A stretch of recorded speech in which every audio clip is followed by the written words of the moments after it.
Hai guys, di video kali ini gua masih ngelanjutin video gua yang pertama gitu ya. 5 cara mempercepat Windows 10 di laptop atau di PC. Nah, jika kalian belum nonton part satunya, silakan klik link di atas ya. Nah, sebelum kita ke videonya, ada baiknya kalian subscribe dulu nih channel ini agar terus berkembang.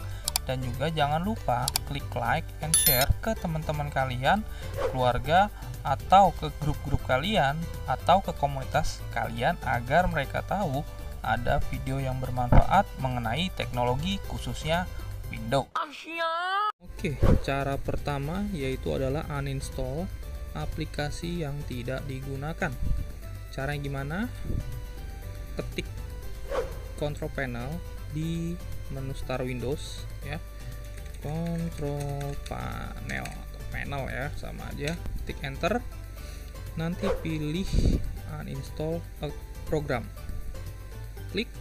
Nah, di sini kita pilih aja nih aplikasi yang menurut kita sudah tidak digunakan dipakai gitu ya. Di sini gua akan kasih contoh, misalnya apa ya,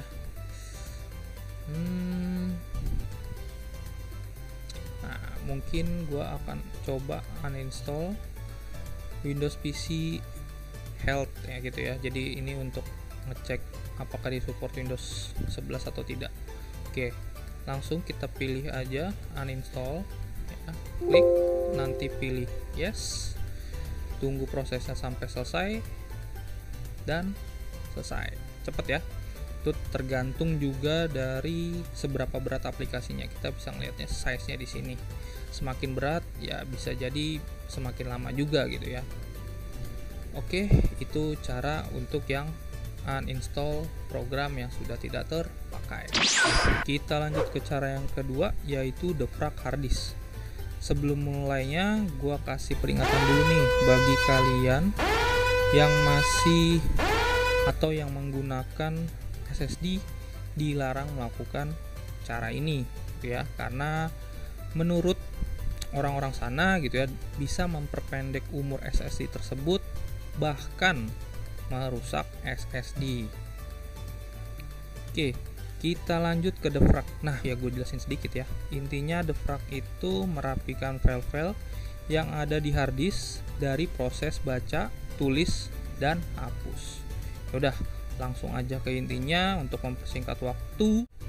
Oke, pertama klik logo Windows, lalu ketikkan aja defrag.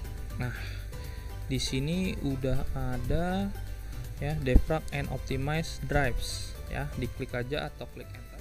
Nah, setelah muncul tampilan defragnya, teman-teman bisa lihat nih, kebetulan gue pakai SSD untuk yang OS-nya atau untuk yang Windows-nya, dan untuk penyimpanan data gue pakai hard disk. Jadi di sini gue akan coba defrag hard disk gue gitu ya. Meskipun terakhir udah pernah defrag sih. Tuh. Nah, pertama teman-teman klik analysis dulu ya, untuk melihat apakah ada yang file-file yang harus di defrag gitu. Oke. Nah, di sini langsung kelihatan ya, karena emang gue udah gue kasih tahu gue udah defrag di minggu kemarin gitu, jadinya cuma ada 1% doang. Nah, habis itu setelah, cuman mungkin kalau teman-teman agak lama ya, ditunggu aja prosesnya. Nah, nanti langsung diklik optimize, jadi pastiin nanti teman-teman defrag sampai selesai. Oke, lanjut. Cara ketiga yaitu adalah update Windows. Kenapa update Windows? Biasanya setiap kita update Windows pasti akan memperbaiki bug sistem yang ada di laptop atau komputer kita. Juga akan memperbarui sistem keamanan agar terhindar dari virus, dan juga pastiin Windows kalian itu asli, bukan bajakan atau crack gitu ya. Nah, cara update Windowsnya gimana? Teman-teman bisa klik start, lalu ketik aja Windows Update. Nah, disitu langsung pilih yang Windows Update Setting. enter. Nah, teman-teman bisa lihat di sini Windows Update gua itu udah yang terupdate. Jadi ini adalah udah versi yang paling baru gitu ya. Udah tanda checklist. Nah, biasanya itu dia akan ada permintaan untuk update di sini banyak gitu ya. Oke. Caranya kalau misalkan teman-teman ininya belum update ya kita klik aja check for update. Ditunggu prosesnya.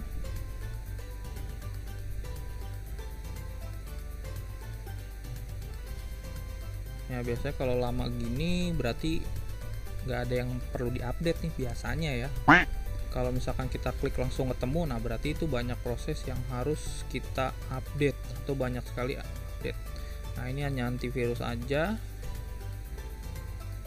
Kita tunggu sampai dia selesai ya. Cepet ya karena cuma update ya kayak untuk antivirus lah ya, patch-patchnya gitu. Itu yang untuk Windows. Oke. Cara yang keempat yaitu hapus semua file di folder temp. Cara gimana? Kalian bisa pencet logo Windows di keyboard plus R. Nanti akan muncul runbox ya. Lalu ketik aja persen, tulis temp dan persen. Lalu pencet lagi enter. Nah, setelah itu kalian akan melihat banyak nih ya file-file dan folder-folder yang kita nggak tahu namanya, aneh-aneh gitu ya. Nah, kita hapus aja dengan cara Ctrl A, Ctrl A di keyboard, lalu ketik delete. Nah kalau ada instruksi seperti ini, kita checklist do this for all current items, lalu ketik continue. Nah semua sudah terhapus tuh ya. Dan ini ada beberapa lagi folder yang muncul. Ya, emang di sini adalah tempatnya istilahnya folder sementara gitu ya. Jadi kalau misalkan kita ada proses sesuatu, dia pasti akan numpang dulu nih di sini gitu ya. Istilahnya gitu. Ya jadi teman-teman gak usah khawatir nanti kalau misalkan proses kita sudah selesai semua atau kita mau shutdown gitu ya PC atau laptop kita, bisa kita hapus saja gitu. Jadi intinya ini aman untuk dilakukan seperti itu. Nah, akhirnya kita sampai ke cara terakhir ya, atau cara kelima, yaitu adalah disk clean up. Cara gimana? Teman-teman tinggal ke start, menu start gitu ya. Lalu klik aja atau ketik aja disk clean up. Nah, ini udah ketemu, langsung ketik enter aja. Nanti di sini teman-teman akan diarahkan memilih yang mana nih, disk C atau disk D. Nah, gua kasih tahu dulu, di sini disk clean up ini tidak akan menghapus file-file pribadi kita atau aplikasi yang terinstal di laptop. Ini hanya akan menghapus file-file sampah ya atau cache ya, file-file cache yang sudah tidak digunakan lagi. Nah, gua sarankan pilih yang C dulu ya, disk clean up yang C karena ini berhubungan dengan sistem. Klik OK. Nah, di sini langsung bisa kelihatan nih yang harus kita hapus gitu ya dan ukurannya. Kita bisa checklist semuanya itu ya. Gua akan contohin. Nah, di sini kan totalnya kelihatan ya. Ada 572 MB. Nah, biasanya kalau yang tidak pernah melakukan cara ini, size-nya mungkin bisa besar ya, bisa puluhan giga mungkin gitu kan. Oke, kita coba clean up ya. Cuman untuk lebih maksimal, gue sarankan klik clean up system file. Nah, gimana? Apakah laptop atau komputer kalian sudah terasa perbedaannya? Cara-cara ini kalian bisa lakukan juga secara berkala. Jika laptop atau komputer kalian sudah mulai lemot lagi, tinggal ulangi lagi aja deh cara-cara yang gue jelasin dari video part 1 dan part 2. Kalau masih lemot juga, mungkin hardware teman-teman yang harus di-upgrade. Contohnya RAM. Usahakan kalau RAM itu minimal ada 2 keping. Bisa berjalan di dual channel. Dan kalau untuk pekerjaan-pekerjaan ringan, minimal itu 8 GB lah.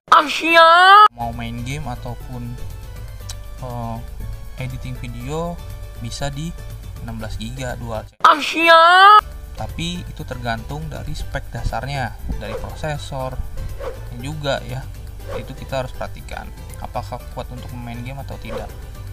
Lalu juga kalau bisa beli SSD yang masih menggunakan, kalau yang masih menggunakan hard disk, kalau bisa ditambahlah SSD buat sistem operasinya. Tuh. Oh iya, mungkin nanti di video selanjutnya gue akan ngejelasin tentang apa itu SSD SATA, SSD NVMe, lalu juga HDD dan SSHD. Yang penting kalian dukung terus channel ini agar bisa berkembang dan memberikan info-info yang bermanfaat untuk kalian semua. Oke, terima kasih banyak telah meluangkan waktunya untuk menonton channel ini sampai habis. Selalu dukung channel ini dengan cara subscribe, like, share, and nyalain loncengnya agar kalian tidak ketinggalan konten-konten yang menarik dan bermanfaat di channel ini. Terakhir dari gua, jika ada pertanyaan, saran, atau kritik, bisa langsung ke kolom komentar ya. Terima kasih. Adios.